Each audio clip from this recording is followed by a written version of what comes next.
Hey, welcome to another Studio Takes. I'm Dane Scott. Have you been thinking about getting into voiceovers and you've started reading the articles and watching the videos and you're getting excited and you think this sounds really good and maybe you're even a little tempted to step out of your comfort zone and out of your budget a little bit and buy some gear? Wait a minute. Before you do all of that or borrow any money, listen to what's coming up next in this edition of Studio Takes. Coming up.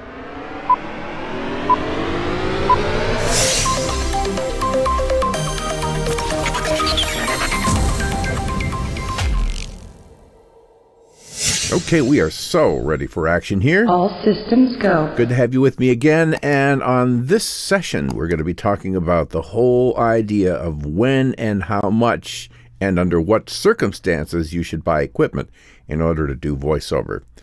What I have to say may sound like the grown-up in the room more than you even want to hear, especially if you kind of got the fever right now and you're thinking, man, I really do want to get some gear, but just hear me out here and give this some thought before you dive in. That's coming up here in just a sec.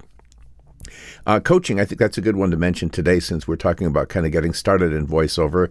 If you'd like some help with coaching, I can even do like an initial analysis session where the two of us get together and spend a whole solid hour just kind of getting to know each other, talking about where you have come and where you are now, baselining your current abilities, doing some reads together, and then hopefully kind of coming up with a trajectory of where to go next, including the potential of creating a demo.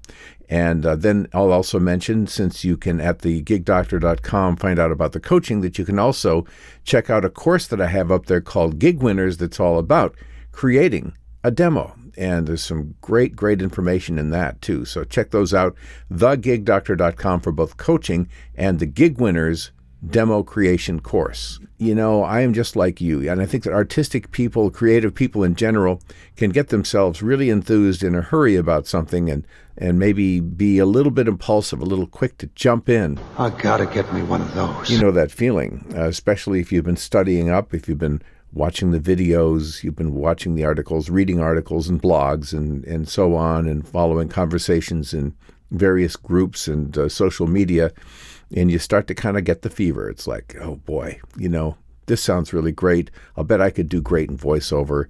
And, you know, all I need is just to have some really good equipment, set myself up with a really good facility here, and I'll bet you I can really, you know, make some things happen. And maybe you can. And that'd be great if you did. But, you know, initially, it's not necessarily always such a good idea to start at the top. And it's surprisingly how well you can set yourself up for failure by going out and buying a bunch of gear that you may or may not be able to really get good use of. And by getting good use of, I mean where people are actually ordering your services and they're paying you for it so that you can in turn pay back the gear that you've purchased, whether it was out of money you've set aside or money that you have borrowed, which just strikes me as the world's worst idea because we don't know going in just how we're going to do in voiceovers. So let me give you a little bit of kind of cheap advice here, all right? Wow, you are so cheap. The fact is that you really do not need much investment at all. I mean, if you can find $50, that's about it. You can find $50. You know, if you can't do that much, maybe you're trying to get into business at a time when you shouldn't. But $50 will buy you a very respectable USB-based microphone that can be more than enough to get you started. I can recommend one.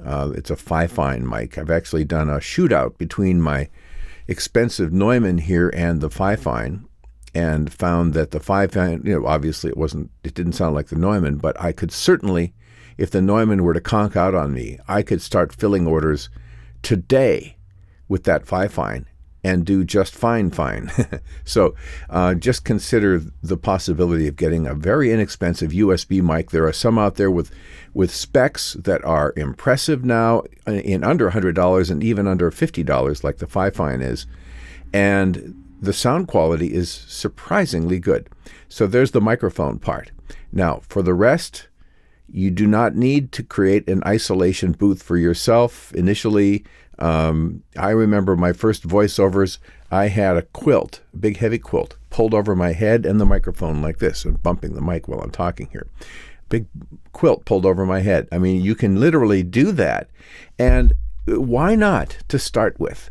Make it just as simple and completely free for yourself as you possibly can while you're doing those first initial voiceover trials and, trying out your voice and maybe seeing if you can get booked on the pay-to-play sites a little bit until you start to see that you're able to make some money. And at that point, sure, then you can justify it. I, coming into this, had some voiceover stuff going on already before I went to Fiverr, so I had about a $250 microphone that I was using. And I already kind of had my eye on some other ones because I wasn't 100% satisfied with the way my voice sounded through the mic I was currently using. Everybody's voice is different with different mics, and so there's that. And I had never quite found the mic that I felt was just right with my voice.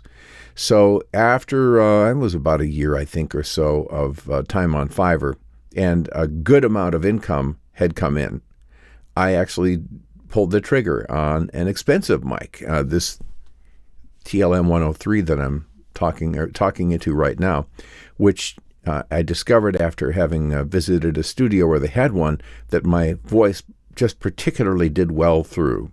But there's the other part of it. Never order a mic just based on somebody's recommendation, because their voice and your voice are different, and the timbre and the tonality of your voice may be 100% different than theirs, and different mics really do very much differently with different voices. A lot of people use the 416. That one is not suitable for my voice. I don't sound good through it. What was my point in all of this? It is that you do not have to start with really hardly any investment at all to do voiceovers. So be the grown-up in the room on this, and just realize that what is more important at this point than your equipment is your skill level. And that's the thing that you need to focus on first and foremost when you're getting into voiceover, is to develop your skills. That can be done through any microphone or no microphone initially. Or if you've got a phone with a mic on it, that's adequate to just record your voice for a while until you've kind of got some initial ideas of what you sound like and what you can do and what you can't do, and you can kind of work it up from there. So my advice, once again, is do not borrow money to go into voiceovers. Do not start by racking up equipment and racking up bills and racking up debt. Just get yourself an inexpensive USB mic and develop your skills.